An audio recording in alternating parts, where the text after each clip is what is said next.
Dasar rampas tanah Israel ulangi bencana perang 1948.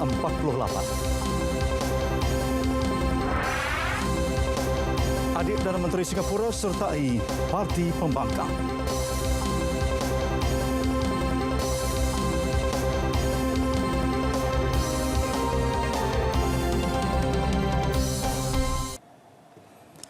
Assalamualaikum, salam sejahtera bersama saya Zaini Yohi dalam Berita Dunia. Pengambil alihan tanah di lembah Jordan oleh Israel akan mengulangi peristiwa pengusiran besar-besaran penduduk Palestin pada 1948 yang dikenali sebagai Hari Nakbah. Ketika itu, beratus ribu kediaman penduduk Palestin dirobohkan, memaksa lebih 700,000 penduduk terpaksa berpindah ke tempat selamat. Pada 1 Julai ini, Israel akan mula melaksanakan dasar merampas tanah Palestin di lembah Jordan. Lembah Jordan pada masa sekarang menjadi kediaman pada 55,000 penduduk Palestin yang memiliki 12,355 ekar tanah pertanian. Selain menjadi kediaman penduduk Palestin, lembah Jordan merupakan wilayah pertanian yang menjadi nadi kepada penduduk. Tanah di lembah Jordan sangat penting kerana ia membekalkan sumber makanan kepada Palestin.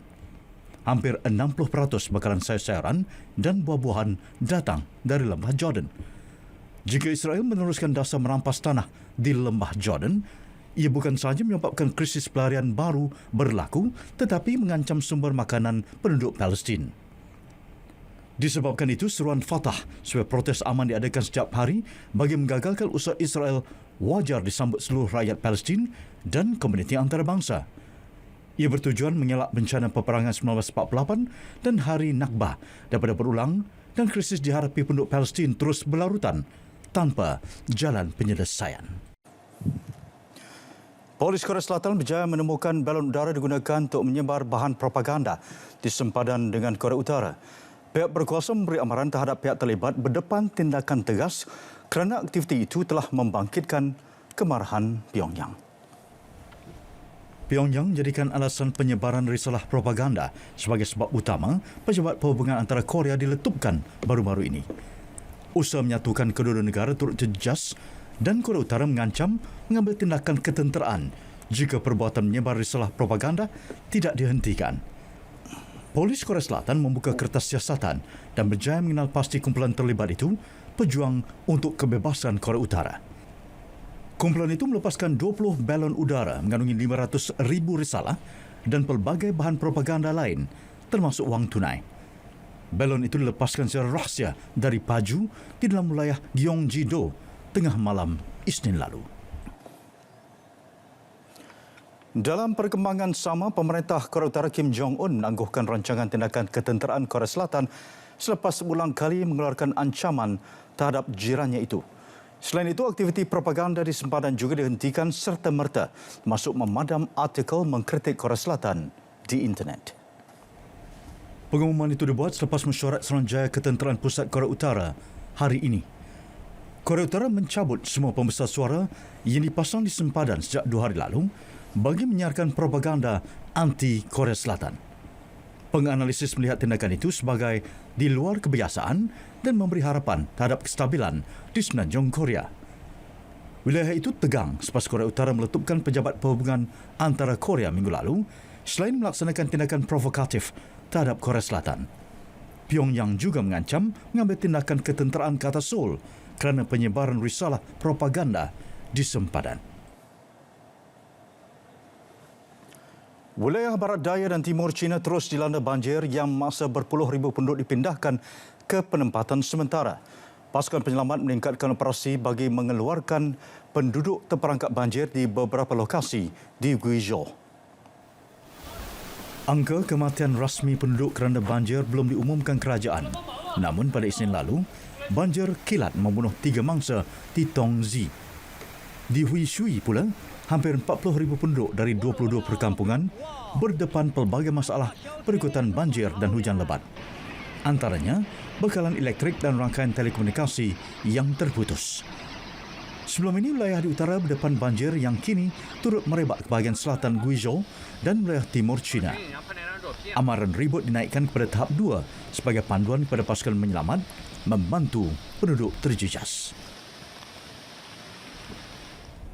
Ancaman banjir turut berlaku di wilayah Anhui, Hubei dan Hunan. Di bandar Lu'an, Anhui, hujan lebat menyebabkan paras air kini 10 meter berbanding kapasiti empangan, mencetuskan kebimbangan berlaku limpahan ke atas kawasan penempatan.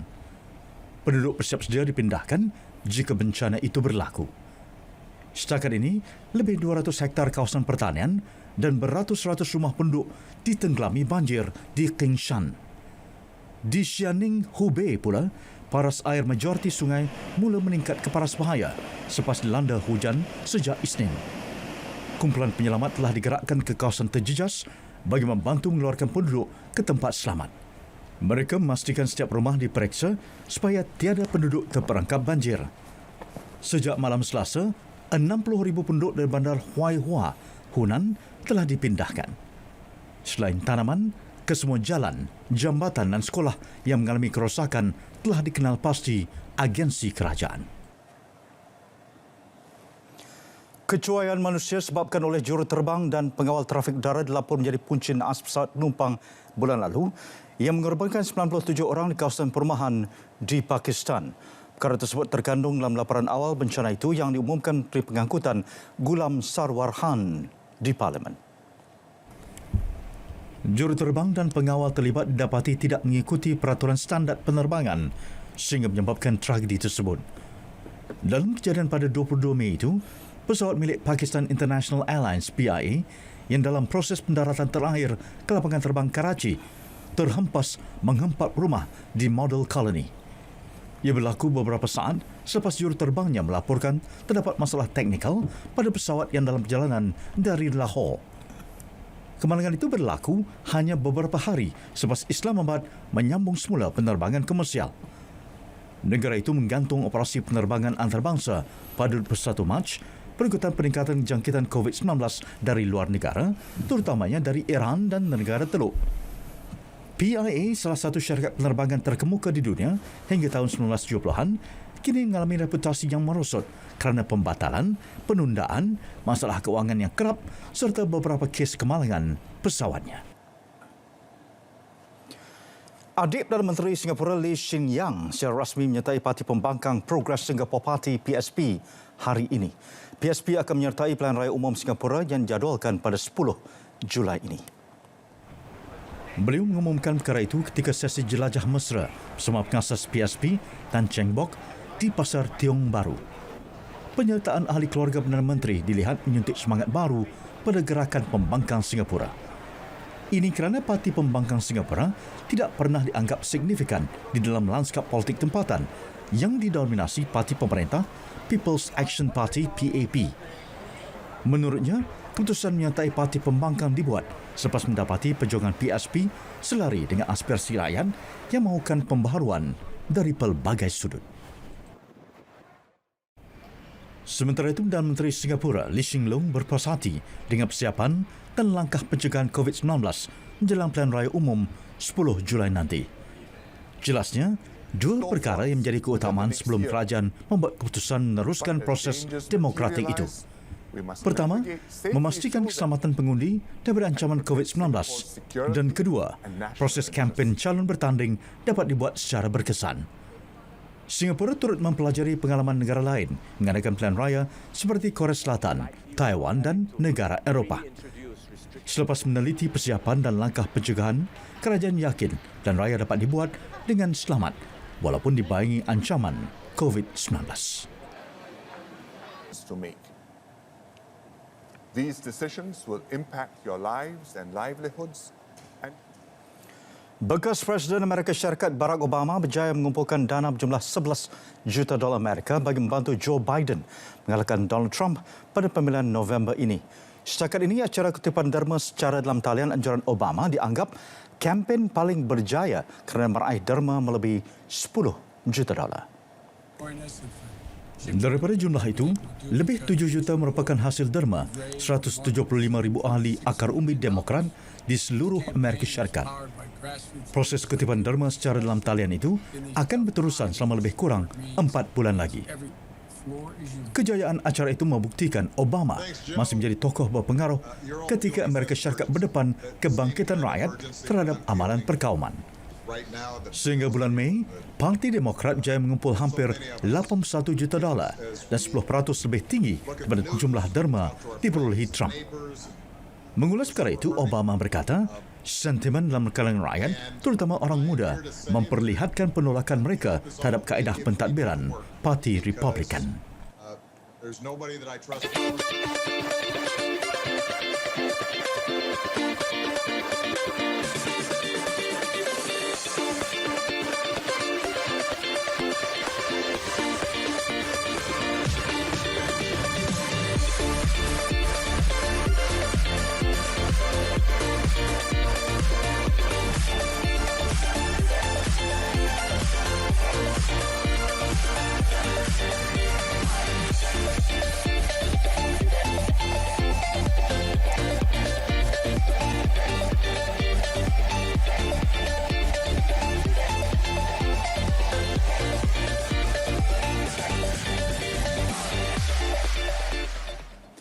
Bertemu kembali.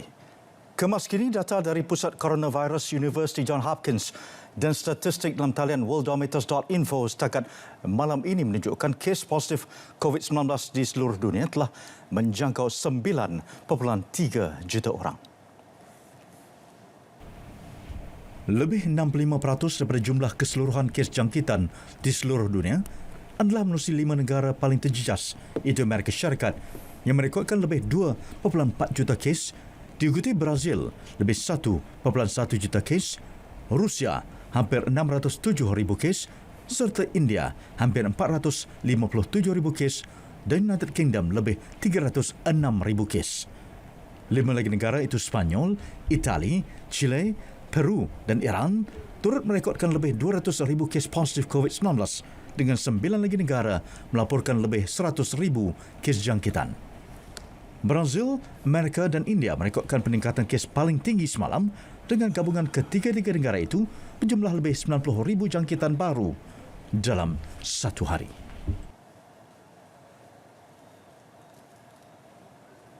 Dalam pada itu, selepas 2 hari merekodkan kes kurang dari 1,000, Indonesia kembali mencatat lebih 1,000 kes harian.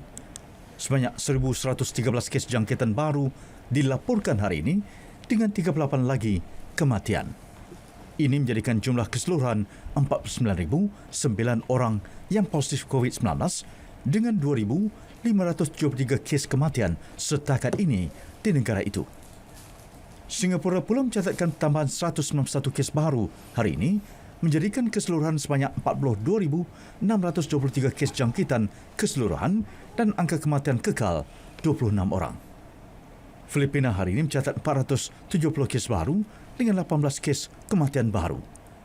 Ini menjadikan negara itu kini mengumpul 32,295 kes positif dengan 1,204 kematian. Malaysia pula merekodkan 6 kes jangkitan baru hari ini untuk jumlah kumulatif kes positif keseluruhan 8,596 kes dengan kes kematian kekal 121 kes setakat ini. Sementara itu, hanya 1 kes jangkitan baru dilaporkan di Thailand hari ini, menjadikan jumlah keseluruhan COVID-19 di negara itu adalah 3,150 kes dengan kekal 58 kematian. Sementara itu, angka korban angkara COVID-19 telah melebihi 477,000 orang. Jumlah itu bertambah 2 kali ganda dalam tempoh kurang 2 bulan lalu dengan lebih 9.2 juta kes jangkitan dicatatkan. Eropah kekal sebagai benua paling teruk terjejas dengan 193,800 kematian dari 2.5 juta kes. Namun wabak itu dilapor merebak dengan cepat ke Amerika Latin dengan angka korban telah melebihi 100,000 dari 2.16 juta kes. Pihak berkuasa Colombia melanjutkan lagi tempoh kuarantin mandatori negara itu sehingga 15 Julai ini untuk mengekang penularan COVID-19. Presidennya Ivan Duque berkata, langkah itu dilakukan setelah kes positif dan kematian semakin meningkat. Dalam tempoh seminggu lalu, kes bagi kedua indikator berkenaan meningkat sehingga 25%. Colombia setakat ini mencatatkan lebih 73,500 kes jangkitan dengan 2,404 kematian. Susulan pengumuman berkenaan, pihak keselamatan negara telah mengetatkan sekatan jalan raya bagi memastikan hanya penduduk yang benar-benar terlibat dalam sektor wajib dan yang dibenarkan saja yang berada di jalan raya. Menurut Datuk Bandar Bogota, Claudia Lopez, keputusan berkenaan adalah dialu-alukan meskipun ia dianggap memalukan kerajaan. Ini kerana perintah kuarantin mandatori berkenaan awalnya berjaya mengekang penularan COVID-19 ketika diperkenalkan pada Mac.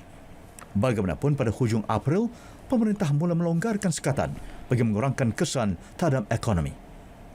Usaha pemulihan perdagangan itu disifatkannya sebagai terburu-buru tanpa perancangan sehingga menyebabkan berlaku ketidakpatuhan terhadap mekanisme bagi mengelak penularan. Lapangan terbang Orly di selatan Paris akan dibuka semula Jumaat ini selepas ditutup sejak 31 Mac lalu berikutan langkah berjaga-jaga bagi menghindari penularan COVID-19. Bagaimanapun jumlah penerbangan yang dibenar beroperasi berkurangan sehingga 60%. Penerbangan ke Porto, Portugal jadi pembuka tirai pada 6 pagi Jumaat ini. Ia salah satu daripada 25 destinasi yang dibenarkan membabitkan 70 penerbangan. Jumlah itu jauh kurang berbanding secara purata 600 penerbangan sehari sebelum krisis COVID-19 yang melanda seluruh dunia. Jumlah penumpang juga dilapor susut ketara dengan tempahan pada hari pertama pembukaan semula kelak hanya sekitar 8,000 orang, kurang 10% berbanding purata kira-kira 90,000 orang sehari sebelum COVID-19 meletus. Bagaimanapun dengan syarikat penerbangan seperti Air France, Transavia, EasyJet, Vueling dan Air Caraïbes yang turut menawarkan laluan ke Caribbean dan Afrika selain sekitar Eropah, jumlah itu jangka meningkat sekiranya negara seperti Algeria, Maghribi dan Tunisia membuka semula sempadan antarabangsa. Lopburi Thailand umpama Planet of the Apes. Butirannya selepas ini.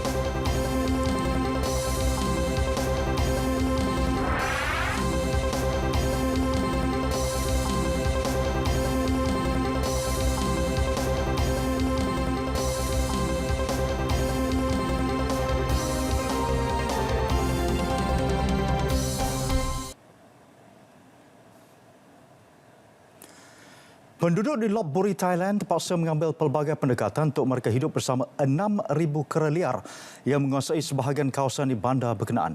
Kehadiran kera sebelum ini menjadi tarikan pelancong ke Lopburi, namun sekatan mencegah COVID-19 menyebabkan situasi berubah. Perintah berkurung menyebabkan berlakunya masalah kekurangan makanan. Situasi itu turut mengubah perilaku kera liar ini yang sanggup menyerang manusia untuk mendapatkan makanan. Memburukkan keadaan, pembiakan tidak terkawal menyaksikan peningkatan 3 kali ganda populasi kera dalam tempoh 3 tahun sekaligus meningkatkan keperluannya terhadap makanan. Penduduk terpaksa berkurung dalam rumah sepanjang masa bagi mengelak serangan kera. Jika terdapat kediaman kosong, kera ini akan cuba memasuki rumah penduduk bagi mencari makanan. Hampir setiap rumah di Lopburi pasang jaring bagi mengelak diceroboh kera. Selain konflik dengan manusia, kumpulan kera ini juga kerap bergaduh dengan kumpulan lain bagi merebut kawasan. Selain itu, penduduk juga berdepan masalah kebersihan disebabkan kera. Menurut salah seorang penduduk, ketika hujan, bau busuk najis dan juga bangkai kera akan tersebar ke seluruh kawasan penempatan dan mencetuskan rasa tidak selesa. Agensi kerajaan sudah menyambung semula program kawalan pembiakan kera bagi memastikan populasi terkawal. Penduduk juga terpaksa menyediakan makanan untuk kera bagi mengelak ia bertindak ganas dan menyerang manusia. Dalam perkembangan lain, Bank Pusat Thailand mengekalkan kadar faedah utama 0.5% dan memberi amaran ekonomi negara Gajah Putih itu akan menguncup lebih 8% sebabkan COVID-19. Jawatan Kuasa Polisi Keuangan MPC bermesyuarat hari ini bagi memutuskan sama ada kadar tersebut perlu dikekalkan atau sebaliknya. Ahli jawatan kuasa sebelah suara bersetuju mengekalkan kadar itu bagi membolehkan aktiviti ekonomi kembali pulih selepas terjejas kerana COVID-19. Ia dapat memenuhi keperluan perniagaan untuk pulih selari dengan langkah fiskal dilaksanakan kerajaan Thailand, merangkumi kemudahan pinjaman dan penstrukturan semula hutang. MPC menjangka sektor ekonomi akan kembali bangkit pada separuh kedua tahun ini. Bank Thailand juga akan melaksanakan langkah perlu bagi memastikan mata wang baht terus kukuh. Gergasi aplikasi perkhidmatan Indonesia Gojek mengumumkan pengurangan pekerja sehingga 430 orang susulan pandemik COVID-19. Selain perkhidmatan taksi motosikal e-hailing, turut menerima kesan adalah pekerja perkhidmatan urut di rumah Go Massage dan pekerja pembersihan di rumah Go Clean. Menurut kenyataan syarikat tersebut, keputusan itu terpaksa dibuat berikutan kesukaran untuk melakukan penjarakan sosial bagi perkhidmatan terlibat.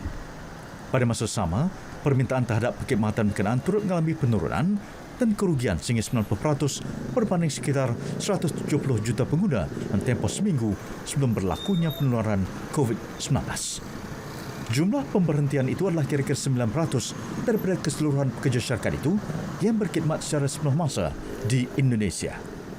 Bagaimanapun, menurut syarikat yang mula bertapak pada 2010 sebelum melancarkan aplikasinya pada 2015, perkhidmatan seperti perniagaan logistik dan penghantaran barang kuncinya meningkat ketika pandemik tersebut.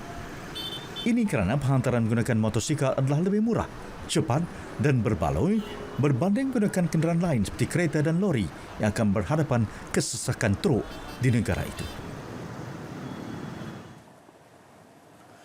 Liga Arab menolak sebarang campur tangan tentera asing bagi menamatkan konflik Libya kerana tindakan berkenaan hanya memecah belahkan lagi negara bergolak itu. Perkara itu diputuskan pada sidang maya tergempar Liga Arab yang khusus membincangkan situasi terkini konflik Libya. Setiausaha Agungnya Ahmad Abdul Ghaid berhujah tindakan ketenteraan tidak mampu memberi keamanan kepada Libya. Liga Arab mahu usaha mencapai gencatan senjata dijayakan terlebih dahulu, terutama di Bandar Sirte, bagi membolehkan semua pihak kembali ke meja rundingan. Menurut badan itu, gencatan senjata sukar dicapai ketika ini berikutan kehadiran tentera asing di Libya. Langkah pertama yang perlu dilakukan adalah mengusir tentera asing dan askar upahan dari bumi Libya serta membubarkan semua unit separa tentera. Liga Arab akan terus bekerjasama dengan jawatan kuasa susulan antarabangsa mengenai Libya bagi memastikan negara itu stabil semula menerusi penyelesaian politik dan bukan tindakan ketenteraan. Inilah Continuous. Inilah Continuous. Inilah Continuous. Inilah Continuous. Inilah Continuous. Inilah Continuous. Inilah Continuous. Berjalan lancar tanpa insiden yang boleh mengganggu ketenteraman awak. இப்பொழுது தயாராக இருக்கும்படி 预计我国的 Continuous. Bergerak seiring masa. Continuous. melangkaui generasi, berganti teknologi. Continuous. Dari konti radio kini ke paparan visual. Continuous. தொலைக்காட்சியிலும் சமூக ஊடகங்களிலும் Continuous. Bringing you the latest local news and foreign stories. Continuous. 预计我国目前的透过各种语言和方言 Continuous. 24 மணி நேரமும் இடைநில்லாமல் Continuous. Penyalur maklumat utama Malaysia. Inilah Continuous, berita radio anda. Inilah Continuous, berita radio anda. Continuous.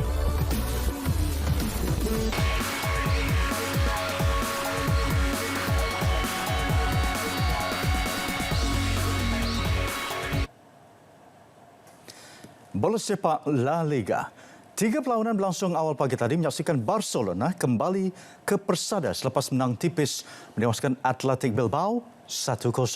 Perlawanan lain menyaksikan Atletico Madrid mengukuhkan kedudukan di tangga ketiga hingga menewaskan Levante 1-0 dan Getafe pula semakin jauh dan sukar untuk merapati kedudukan keempat apabila sekadar seri 1-1 dengan Valladolid.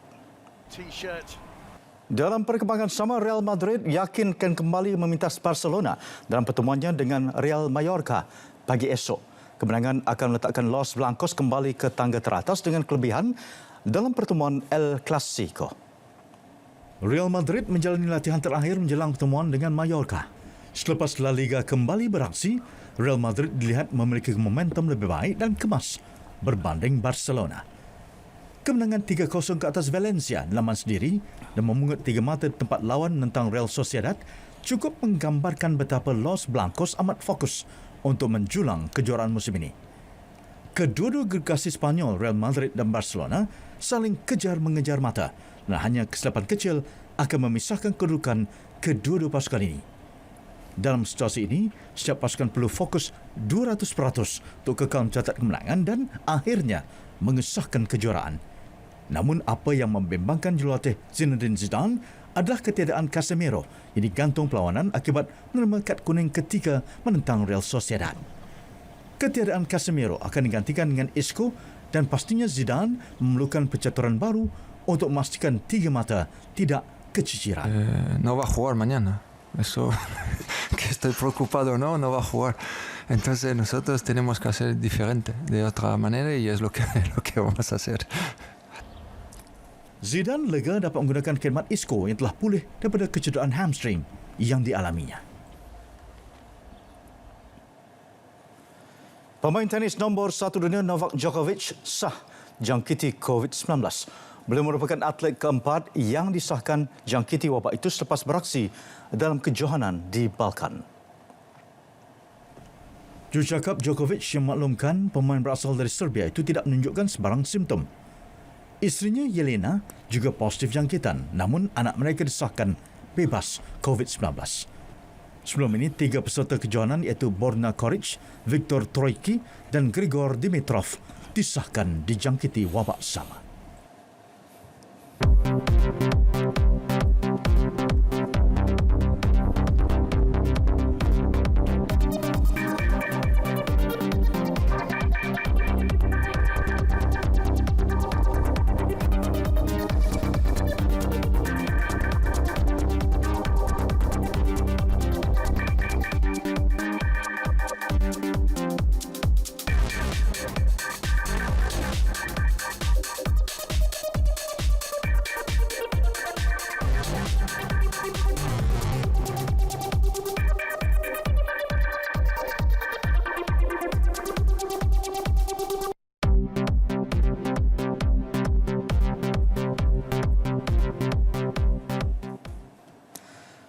Saudara, perarakan memperingati era peperangan Soviet Union dan Nazi Jerman diadakan di beberapa bandaraya Rusia termasuk Vladivostok.